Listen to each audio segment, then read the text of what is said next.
Hello there everybody, Scotia here with my review for Fatal Fury City of the Wolves. So this review is going to be a bit different to the one I did for Street Fighter 6 a couple of years ago when that game came out. I don't have a script that I'm reading off, I have some notes that I'll be referring to as I go along. But for the most part, I'm just kind of going to just freestyle it really. I'm going to ramble a bit here and there. I'll try not ramble too much obviously. But yeah, I'm kind of just going to wing it for the most part, just kind of offhandedly go over the things I liked about this game, the things I didn't like, the other issues which we will definitely get to.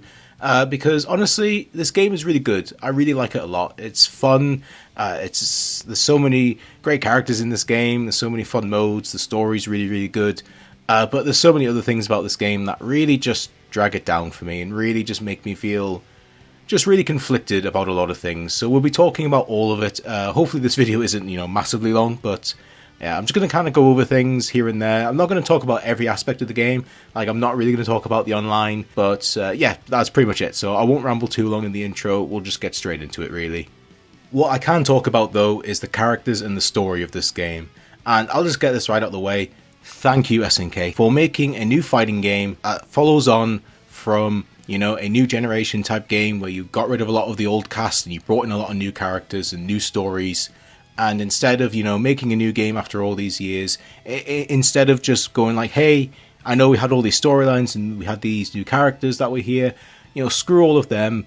We're just going to go back to our old staple cast, which I think for Fatal Fury would probably be like Fatal Fury Special Cast. Those are pretty much the more iconic characters of the series. Instead of just doing that, which they easily could have, they went, no, this is a sequel to Mark of the Wolves. We are continuing these storylines. We are finishing these storylines. And we are bringing back almost everybody from Mark of the Wolves.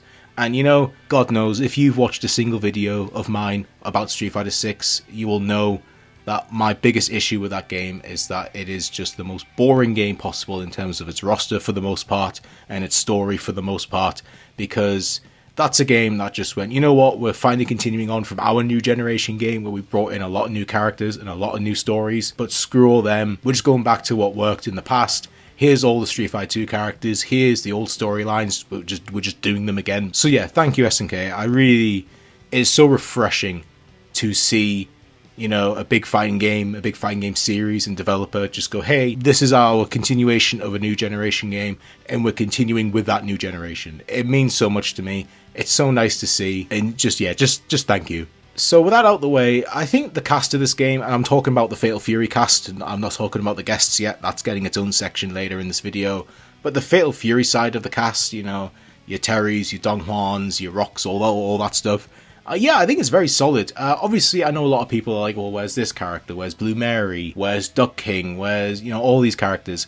And, I have no doubt those characters are coming at some point. But yeah, I know a lot of, people were kind of, not upset maybe, but were kind of a bit disappointed that so many, like, iconic Fatal Fury characters aren't in the game yet. And some, like Andy and Joe, are DLC. Personally, I'm fine with it. I think it's fair, with all due respect to those characters. I like them a lot. Obviously, love Blue Mary. Andy's great. Joe's great. Not my favourites, but they're really solid characters. With all due respect to them, this isn't their time, like, this is the Mark of the Wolves cast time. This is the continuation of their stories. If you want to look at it in terms of, like, maybe a TV show, like, in, like, seasons, like, Season 1 of Fatal Fury was, like, Fatal Fury 1 to Real About Fatal Fury. That was Season 1, and those storylines wrapped up. So, from, like, Mark of the Wolves onwards, this is now Season 2 that we're in. And this is a whole new cast, whole new storylines. And yeah, we can get the old characters in. We can get Mai back, we can get Billy back, and we can get Andy and Joe and Blue Mary, etc., etc. back. But there's no real rush for them, I feel. We know that they're coming. And, like, story-wise, there's nothing really for them to do yet. Eventually, when they do come, they'll get new storylines, and then that's their introduction into this new season. But for now, yeah, we don't really need Andy in this game straight away. I'm glad he's coming and I want him in the game, and, it'll be good when he's in the game. But there was no real rush for him, over, say, Gato or Hotaru or Kain or, that type of thing. There was no real, I guess, urgency for those characters to be in this game yet because, we're still continuing off of these storylines from Mark of the Wolves. Kain's sister, Hotaru and Gato's dad and what happened to their mother. Stuff like that. Like, we're continuing from that. And I think that's more important than, Andy and Joe coming back and just being like, hey, we're just doing Andy and Joe things. Like, I would like to see them and see them do new Andy and Joe things, but it's just like, just not yet, if that makes sense. I'm probably being rambly about it, but yeah, I think they made the right choice focusing so hard on the Mark of the Wolves cast, especially for the base roster. So I think they made the right choice. If I was planning the roster, I probably would have done the same. Yeah, and I think the ones that have come back already, like Mai and Billy, they make a lot of sense. I mean, Billy is such an important character in this game. Honestly, probably one of my favorites in this game story-wise. Like, they really did a good job with Billy in this game. Mai is Mai. It just makes sense. I think, you know, the whole no Mai, no buy thing probably still applies in 2025. So that's just a no-brainer. But yeah, I think other than that, I think it made a lot of sense. And the characters that we know are coming back, like those iconic ones, again, like Andy and Joe, they make sense to be coming back straight away. Because, you know, it's the main trio of the series, even though we're now in, like I was saying, this new series where, you know, Rock's the main character now. But, you know, I think it's good. And I think the roster is really strong. I think it's a good assortment. Maybe there's a couple characters I would have moved around, mostly for story reasons, but I'll kind of get to that in a minute. But yeah, I think it's just really solid. So moving on to the story, again, like I said, it's really good to see, you know, all these storylines be continued up and followed up on in, you know, just any way, shape and form. There was a lot of really kind of like loose ends that was left after Mark of the Wolves. And even, you know, prior to Mark of the Wolves, there were some loose ends from like the older games that, you know, have been followed up on and, you know, being addressed here, which is really, really good. And again, I hate to compare it to Street Fighter 6, but, you know, that game has so many loose ends, so many storylines that have either just not been followed up on or just never really got the chance to go anywhere. And all of them have just been ignored, you know, like yet again, to just bring back Bison and Shadaloo. And, you know, you play this game and you go through this story and it's just the complete opposite. And like I said at the start, it's just so refreshing to just see and hear all these things going on and just be like, yeah, no, this is a sequel. This is a sequel to the game that you're following. I think I've said it in a previous video or something. Street Fighter 6 feels like a sequel to Street Fighter 5, even though technically it's a sequel to Street Fighter 3, but there's just absolutely nothing in the game for it yet. Like, obviously I know we're getting Elena soon, but even then, you know, there's nothing. There's plot lines from 5, from 4, from 2, from Alpha that are followed up on and mentioned and referenced. And yet almost nothing from Street Fighter 3 is. Yet, you know, Street Fighter 6 is a sequel to Street Fighter 3, but it doesn't. It feels like more of a sequel to 5. This is the complete opposite. This feels like a sequel to everything, but predominantly it is a sequel to Mark of the Wolves, as it should be. And that's my main thing here. It's just, like I said, it's the only way I can think of. It's just refreshing. There's so many fighting games these days play it safe. And even then, I think some aspects of this game and the story and the roster are safe. You know, it's like, yeah, that makes sense. I can totally see why this character's here. I can totally see why this storyline is being focused on. But just the fact it's willing to focus and conclude and do all these things with every game before it is just so, even like stuff from Art of Fighting, you know, it's just so refreshing. It's the only word I can think of. I hate to repeat myself so much, but like, it's because so many other fighting games just feel so safe these days. Like the way the rosters go, the way the story goes, it's all just the most like, right, how do we do this? Taking as little risk as possible so that we don't possibly alienate somebody and we lose money. And it feels like every other fighting game does that. And it just feels so nice to see, you know, SNK and Fatal Fury, City of the Wolves, just go, you know what? This was the last game that we did, and this is where we left things off previously. And this game, our new game, is a continuation of it. And that's it. It's as simple as that. Because it doesn't need to be anything more than that. We don't need to have a sequel and just go, hey, we're going to take this aspect of the previous game. We're going to take this aspect, this vibe, this soundtrack style, and just go, okay, we took all these things that we wanted from the previous game, but, you know, we kind of don't like the rest of it. So we're just going to, you know, ignore that, the rest of it, and just continue on from this game that we made last time, and just move on from that. You know, it's not doing that. It's going like, this is the Fatal Fury, like, this is the new game in the Fatal Fury series. So that means everything that happened in the Fatal Fury series before it matters. We're continuing from it. It's referenced. Because there's so many references in this game. Like, this whole game feels like such a love letter to the entire series. And not just Fatal Fury series, but the Art of Fighting series as well. There's so much stuff here. And there's just so many things that just put a smile on my face. That just make me go, you know what? That's so cool. Like, little remixes of previous themes from, like, Mark of the Wolves in some of the menus. And I'm like, oh, like, when my brain clicks, I'm like, oh, I recognize that sound. Or, like, some of the credit themes being the remixes of like Fatal Fury 1's credit theme, like ending themes and stuff like this. There's a cutscene, I won't go too far into spoilers, but there's a cutscene with Billy that references the Jins from Fatal Fury 3, and it wasn't until I was doing the cameo video, which should already be up on my channel, but it was only when I was, you know, putting in the cutscene from Fatal Fury 3 where the Jins, you know, introduced themselves, that my brain twigged and went, oh, the theme that plays during that cutscene in City of the Wolves with Billy and the Djinns is a slight, like, remixed version of the theme that plays when the Djinns introduce themselves in Fatal Fury 3 and stuff like that. And it's like when that connection clicks, you're like, oh, that's what that is. You're like, that's so cool.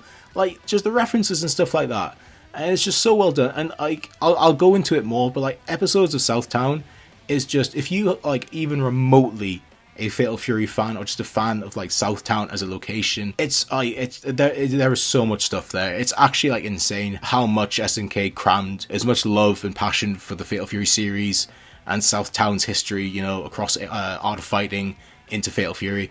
They crammed so much of it in there, and it's just so nice to see, and it's just so refreshing. And like I said, again, that word I know, but this whole game, you can tell it was made by people who are fans of the whole series, not just this one game in particular, which is, I feel, the biggest problem with Street Fighter 6 at the moment, is you play that game and you could really easily tell that Capcom really liked this one specific Street Fighter game. And yeah, that's just so... Again, I really don't want to compare it a lot, which I know I will be, because especially when we get to episodes of Southtown, I'll be doing more comparisons there. But, you know, comparing Street Fighter 6 and City of the Wolves together, and I'm not saying Street Fighter 6 is a bad game, it's a good game, it's just a frustrating game.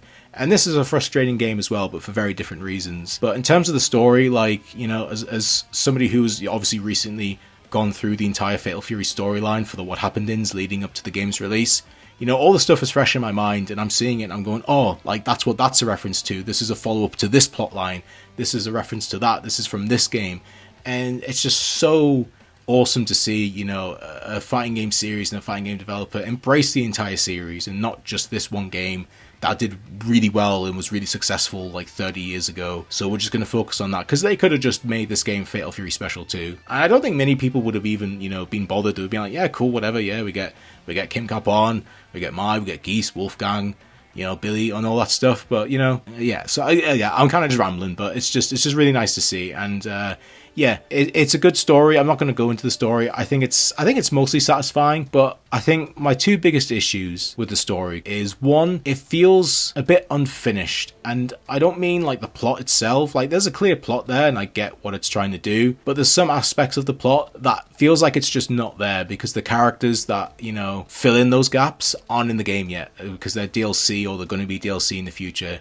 Like, the big one is definitely Mr. Big. Obviously, no, there was no pun intended there with that one. But yeah, the most glaring one to me is Mr. Big, because he shows up a lot in a lot of the endings, especially the ones relating to like Rock and Kine, because, you know, he has Marie Heinlein. He has her in his custody or whatever, and there's a ransom transfer. Give us Geese's legacy and we'll give you back Marie. And, you know, playing through all the arcade modes to get all the endings, I was just a bit confused, because I'm like, how does Mr. Big fit into this? Where does, you know, how does Marie, like, where was Marie? How did he get Marie? How long has he had Marie? Why does he want Geese's legacy? What is he going to do with Geese's legacy? You know, all the stuff that kind of stuff, it's just not there, because Mr. Big's not in the game yet, and he's not going to be in the game for like another year almost. And it's stuff like that. And there's other characters as well. I think Mr. Big's the most glaring one, but there's other characters as well. Like, obviously, I don't want to talk too much about it yet, but Kim Jae-hoon feels like a bit of a glaring one as well, because obviously, you know, him and Dong Hwan are kind of a package deal, in the sense that, like, one being there without the other is a bit weird, and it's not as good. Like,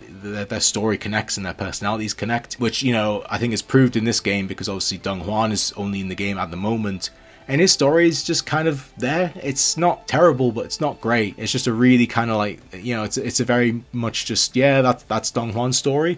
It feels like there should be another half to it, which is obviously Jae-hoon's half, but he's not in the game. You know, it's stuff like that where it's like, you know, this character probably should have been in the game, you know, more than, say, this character. But once you get to that point, it gets a bit messy. I mean, obviously there's two characters, very, very much two glaring characters that shouldn't be in this game. Again, we'll get to that. Yeah, that's probably one of my bigger issues with the story, is that, you know, once the DLC is complete and we get everybody, I think we'll have a really good story overall. It's just, at the moment now, sitting here, you know, April 26th, you know, only a couple days after the game's come out, it just feels a bit unfinished to me. It feels like there's a lot of holes that, you know, will eventually get filled, and once they get filled, this becomes a non-issue. But for now, yeah, it kind of dragged it down a bit. It is what it is, I get it. You know, I think SNK, for the roster that they were in some ways given or forced on them, I think they did as probably best as they could. But I think at the very least, Mr. Big should have been in this game, because at the moment, obviously, like I said, there are some things that are a bit confusing to me in terms of like just him not being there,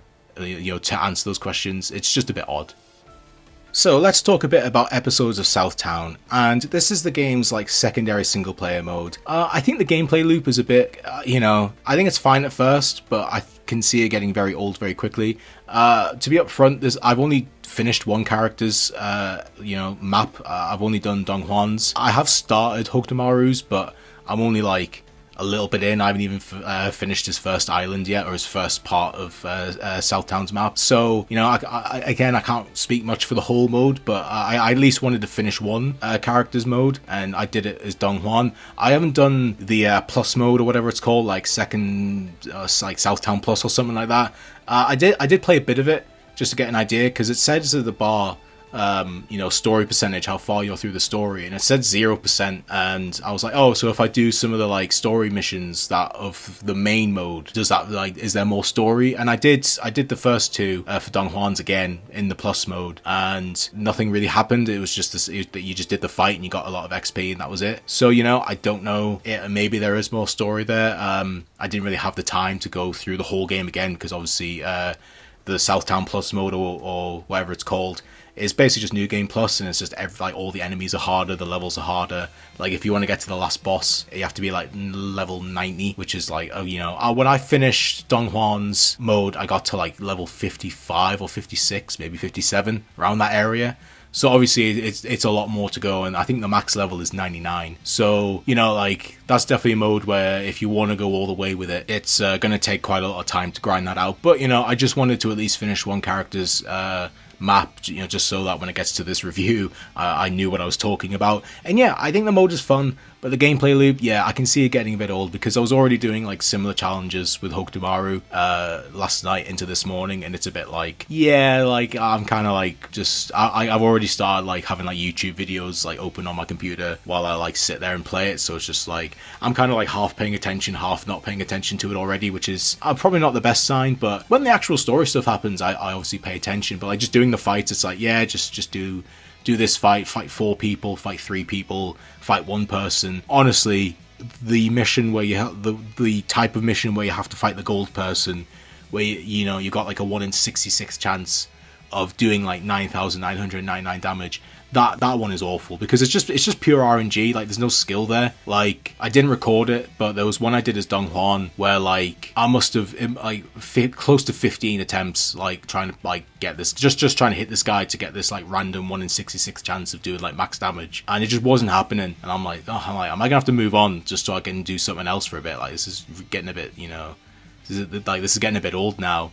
And then the next attempt, like the third attack I did, just like that was the one, and it's like, oh, so it's just purely RNG based. Because I've heard some people be like, oh, I've been doing like infinites and doing like 56 hit combos just to get it done, and I'm like, yeah, that would probably work better than just like tapping them every now and then. But like it's still just pure RNG. Like it's entirely based on luck, and I don't know, I'm not actually doing something fun. I'm just hitting this character until you just randomly decide that he's gonna die. So that one's probably my least favorite one I've done so far. I really don't like, and obviously I know because it's a secret fight, you have to go around the map and find the random spot of the map that vibrates, and then it shows up. So I'm pretty sure I've already done one as Hokdomaru, so that's something where it's like every character's gonna have one per map. So like there's gonna be 3 of those in every character. So it'll be something I'll be doing a lot. But yeah, I really don't like that one. It's just really not fun to me. Like there's no fun, there's no challenge. It's just RNG. But yeah, as a whole, the mode honestly is, like as I said earlier, I think it's really fun. It's a great mode if you're somebody who is interested in the series. At least some of the characters, some of the storylines, some of the stages that have been across Art of Fighting and Fatal Fury games. If you're into that stuff and that stuff,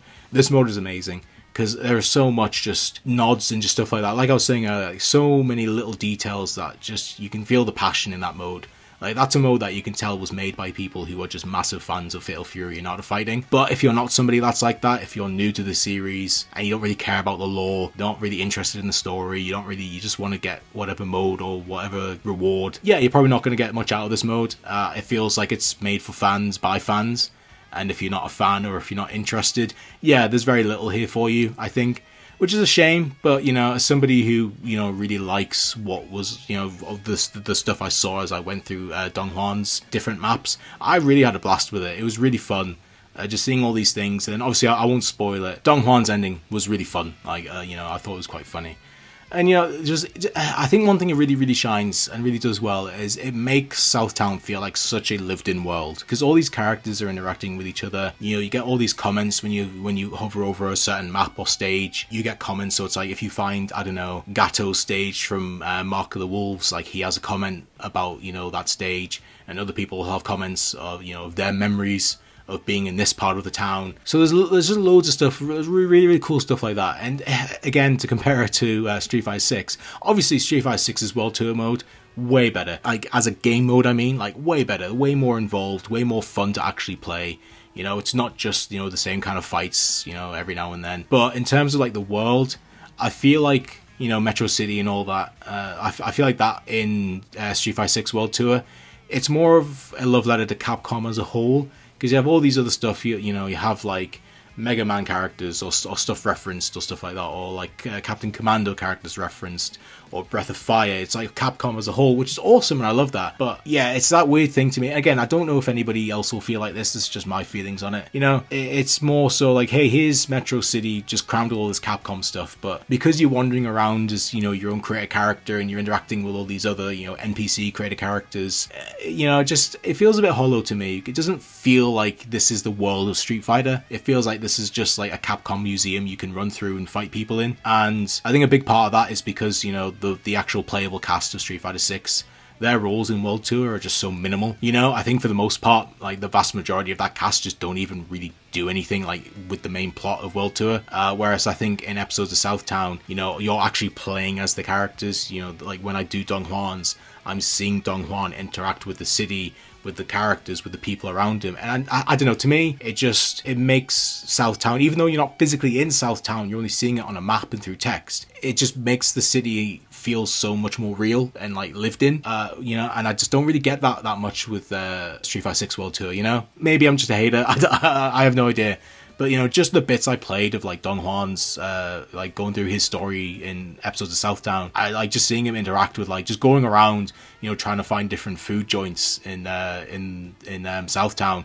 I was just, and him interacting like, oh hey Kevin, how you doing? Oh hey Dong, it's great to see you. And then oh like Rock, T-Zoc, oh and like, these characters are going around having conversations with other characters, and it just feels great. And it's just like, yeah, no, I totally see it.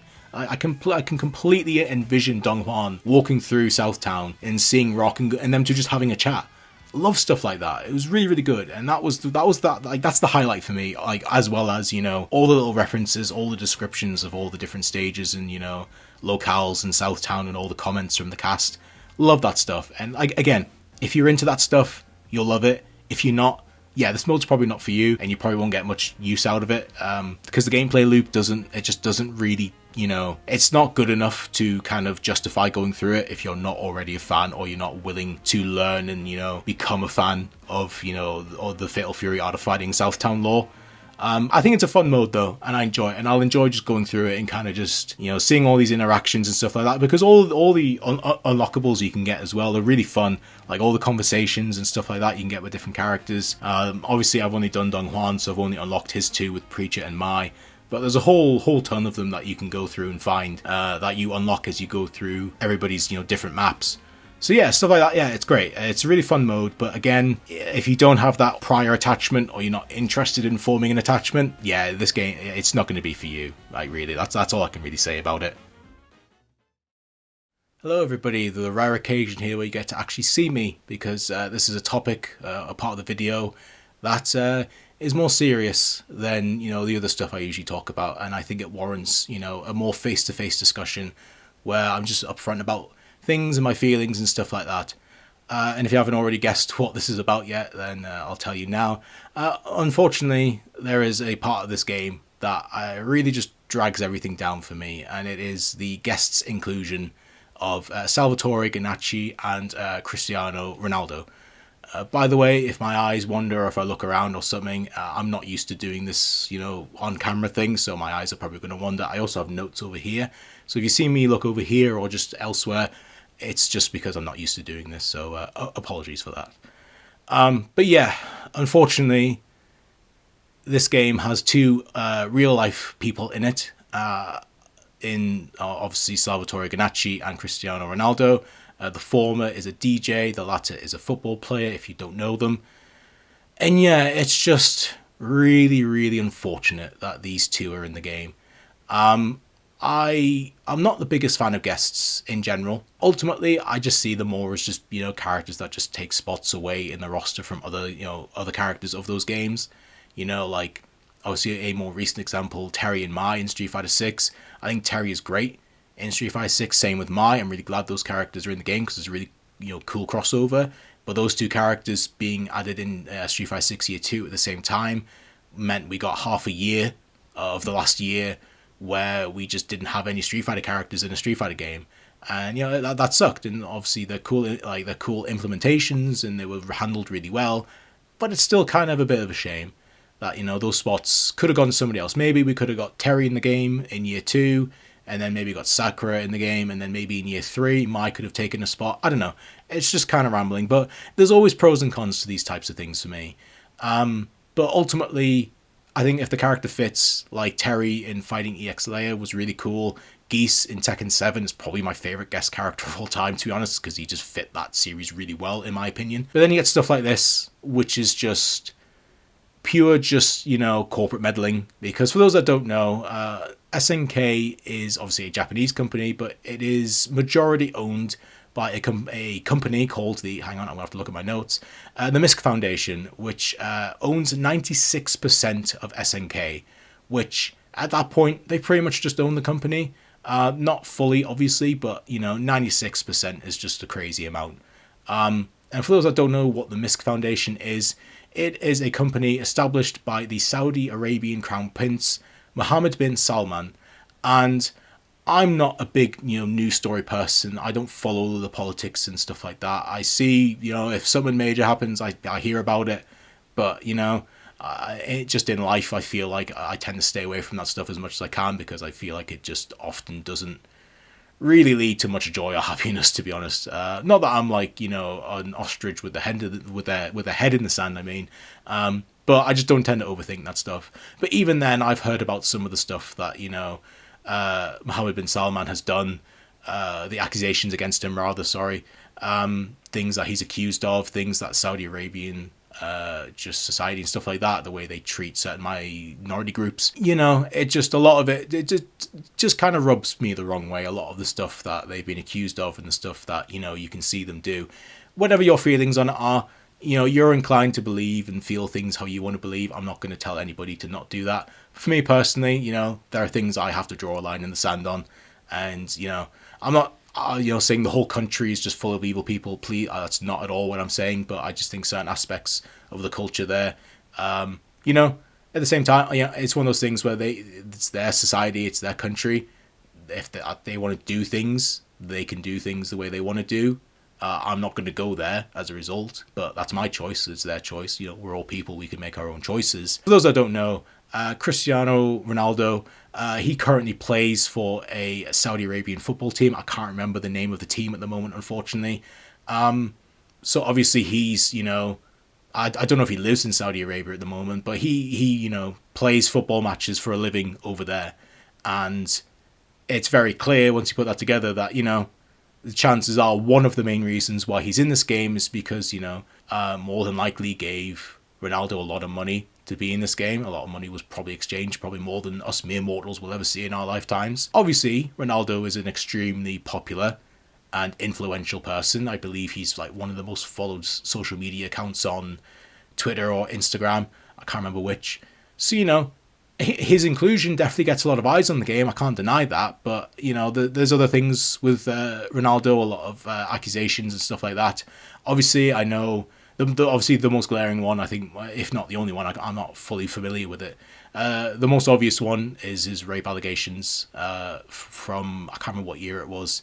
But obviously, he was never convicted of that. He was never found guilty. But if you look into it, there's enough there where you can probably go, even from the word of the man, from the word of the man himself, obviously, you can put two and two together and kind of think and kind of guess what may have happened there. Again, I wasn't there, obviously, so I can't say, and that's all I'm really going to say about it.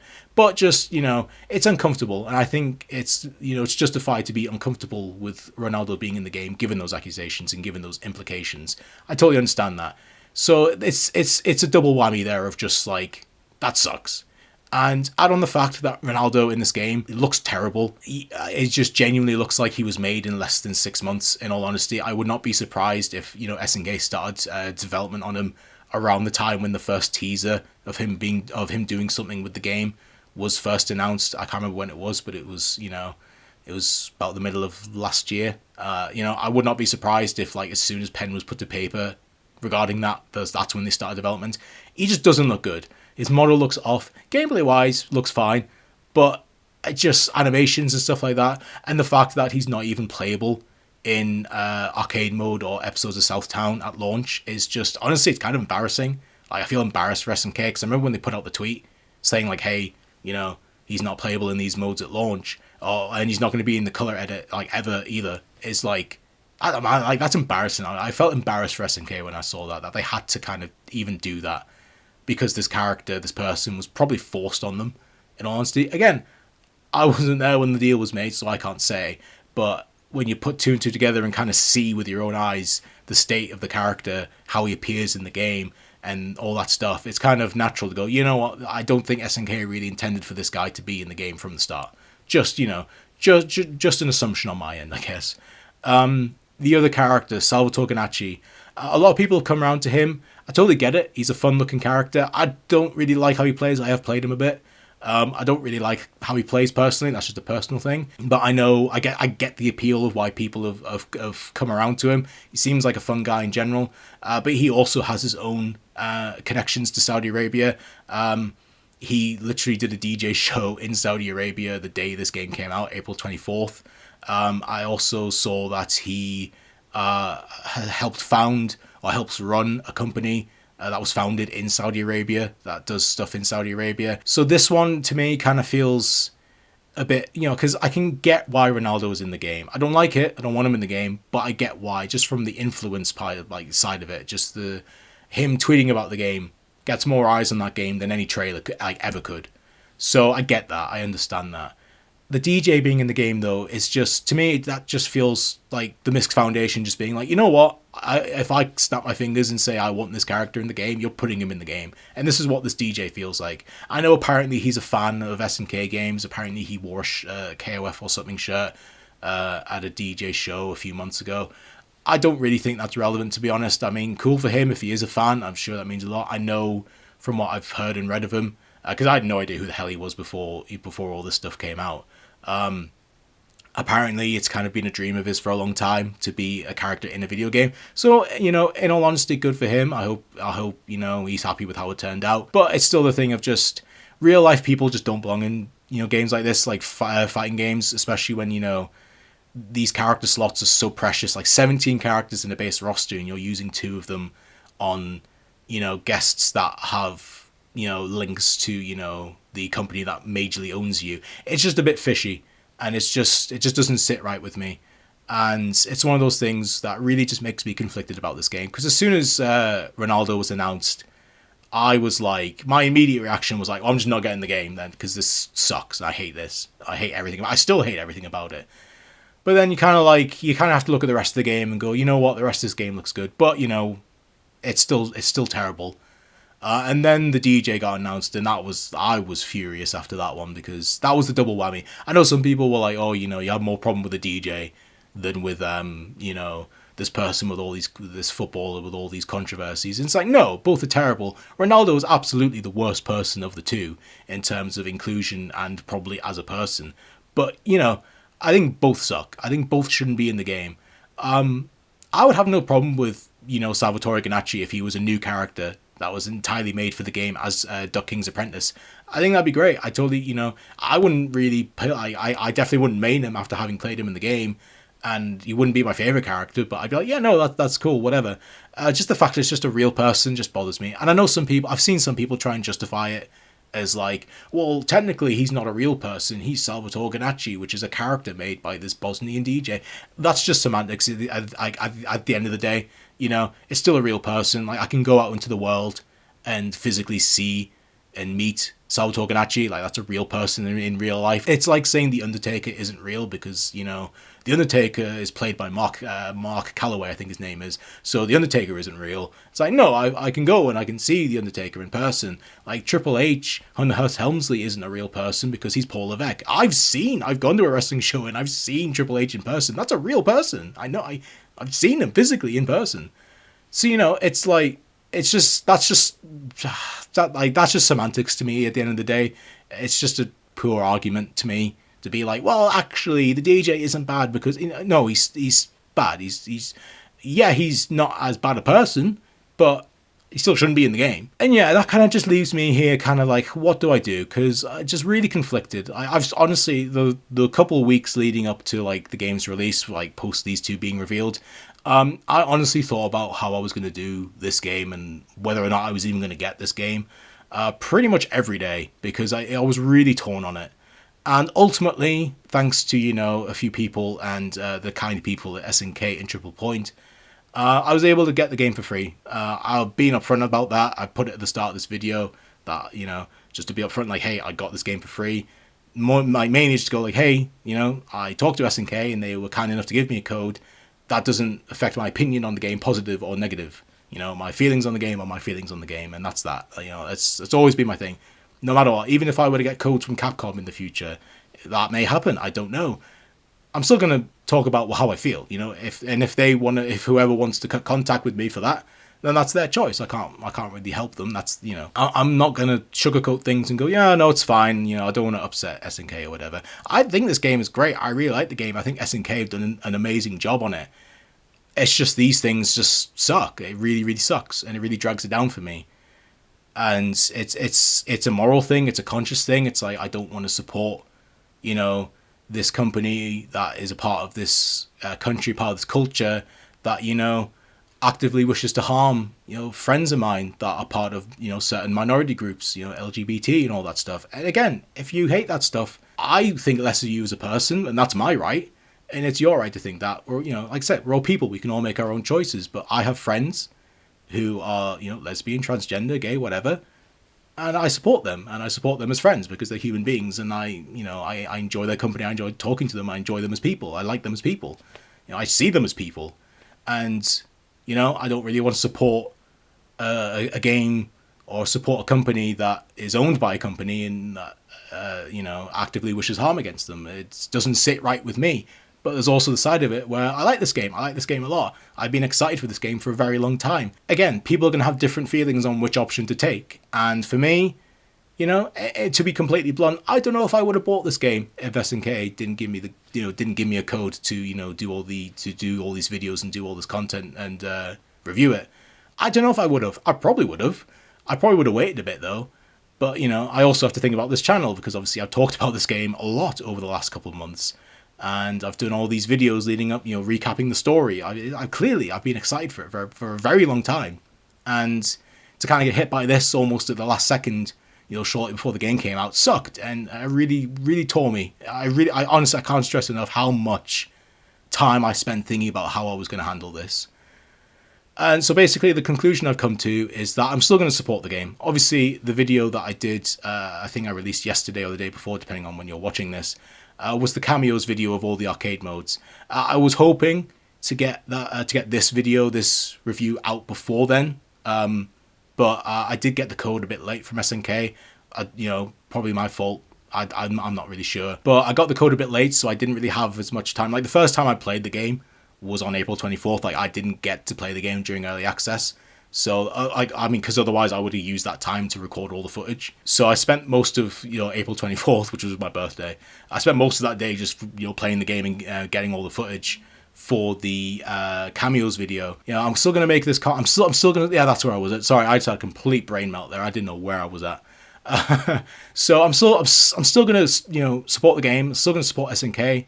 The DLC in the future, I'm more than likely going to buy and, you know, play them. I might stream them every now and then, depending on which character comes out. I'm still going to do that.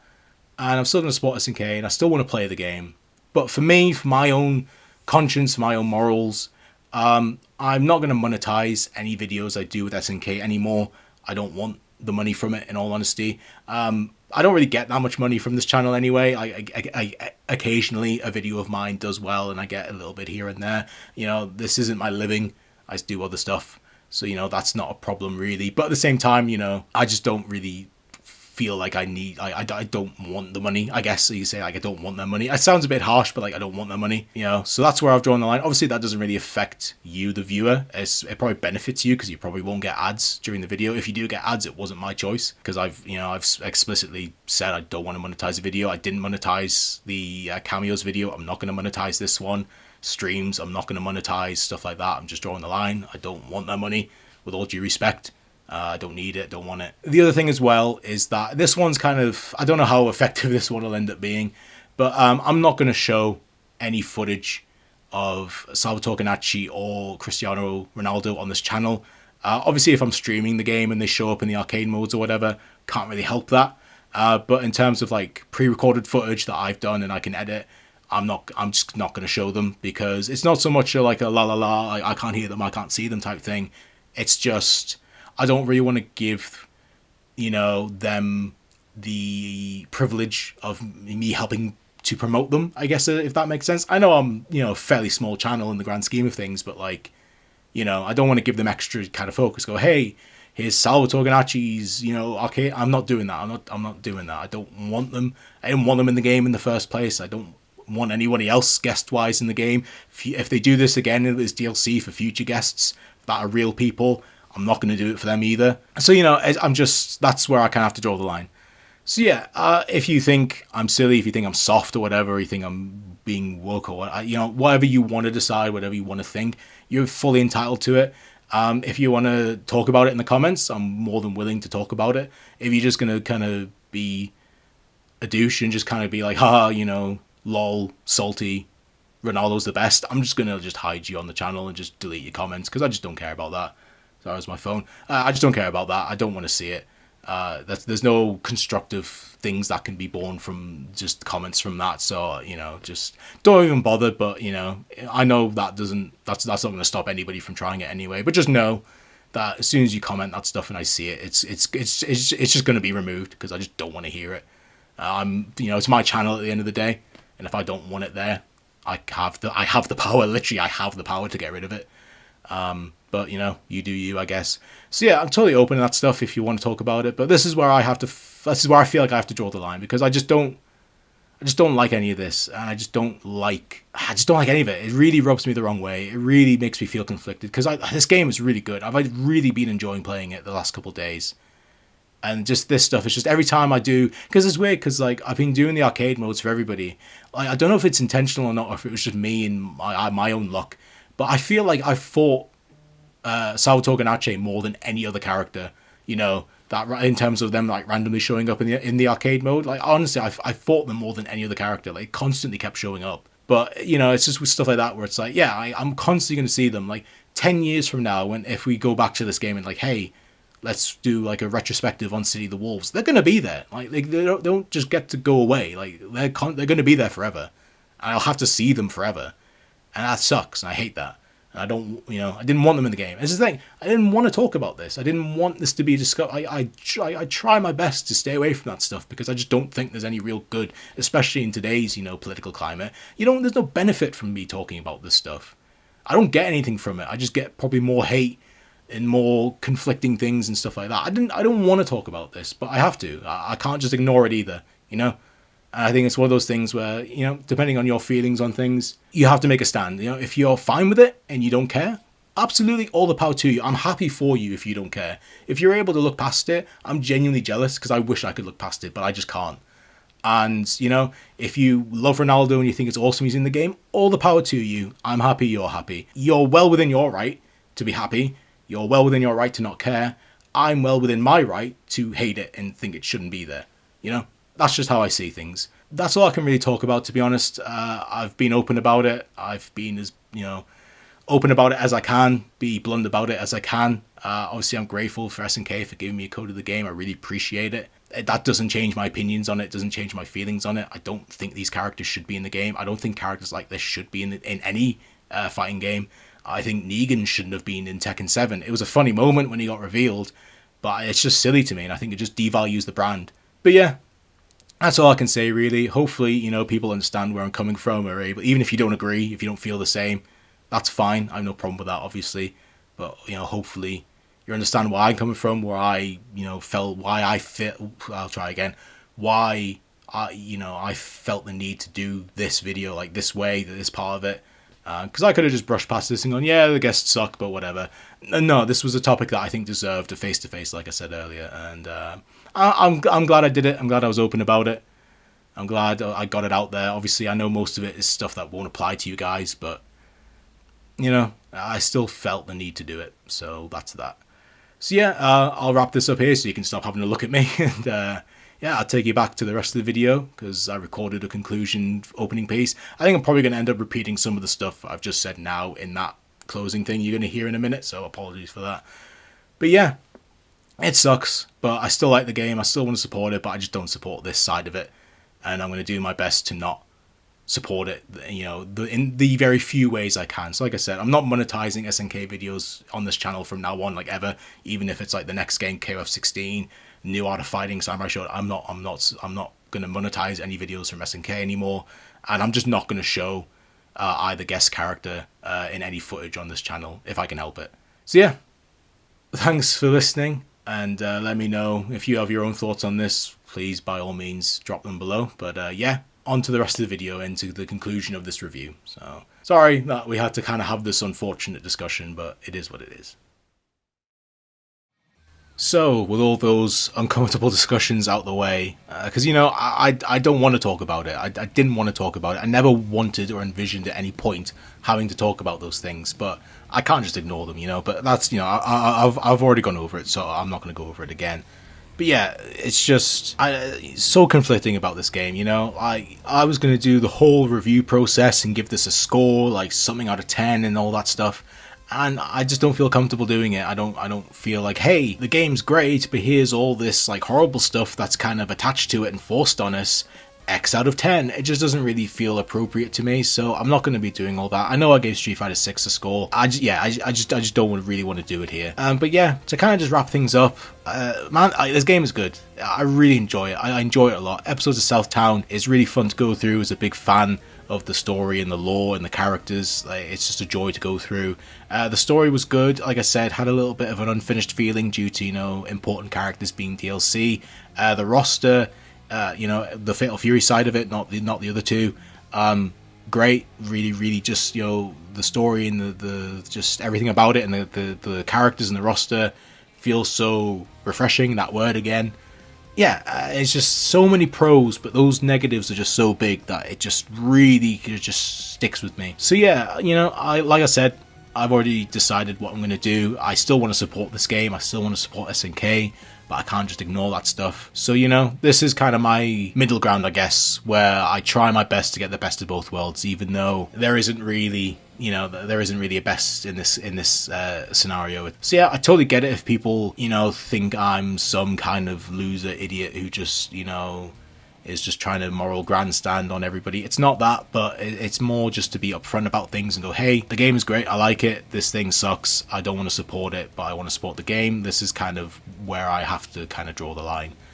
So yeah, that's it really. The game is good. If you're a fan of fighting games, I think it's definitely worth a pickup if you're able to look past the guests. Episodes of Southtown, like I said, if you're a fan of the lore or the story and stuff like that, you'll love it. If not, you'll probably get bored of it very quickly. Story was pretty good. I'll enjoy it a lot more when all the characters are in. The roster's really good. The Fatal Fury side of the roster, I mean, is pretty good. Yeah, just going over stuff I've been over already, I guess. But yeah, I don't really know how to end this video now, to be honest, after all that. It's just kind of a bit like, yay, Fatal Fury. It's kind of depressing at the same time. So, like I've said a million times, this is just where I have to, you know, draw the line and just go, you know what, I want to support it, but I don't want to support it, and I have to go in the middle and find a way to do that. And at the moment, this is the best way I feel I can do that. Maybe in the future, if I think of something else, I'll do it. But yeah, it is what it is, I guess. But yeah, thank you to SNK and TriplePoint for giving me the code to play this game and do this review. I really appreciate it. I'm not doing this as like a sponsor or whatever. There's nothing like that. I just talked to some people who were really helpful and friendly and were able to help me out and get me these things. I really appreciate it. It definitely means a lot, because I only started this channel just to talk about fighting games and stories and characters I like, and now I'm able to get these get these games for free thanks to the developers, and thanks to you guys for supporting me and subscribing and watching my videos and commenting. So it really does mean a lot. I am really grateful for all of it. So yeah, I'll leave this here. This was a very rambly video, very long review, more than likely. I've been obviously still recording it. I haven't seen the full length yet, but it's probably long, knowing me, because I ramble. So yeah, I'll leave things here. Thank you so much for watching, and yeah, we'll see where Fatal Fury City of the Wolves goes from here. But for now, yeah, good game. Just really unfortunate circumstances. So we'll leave things here for now. I'm probably going to stream the game at some point. I don't know when yet. I'll announce it on the channel through a post probably. But until then, I shall see you all later. Thank you and goodbye.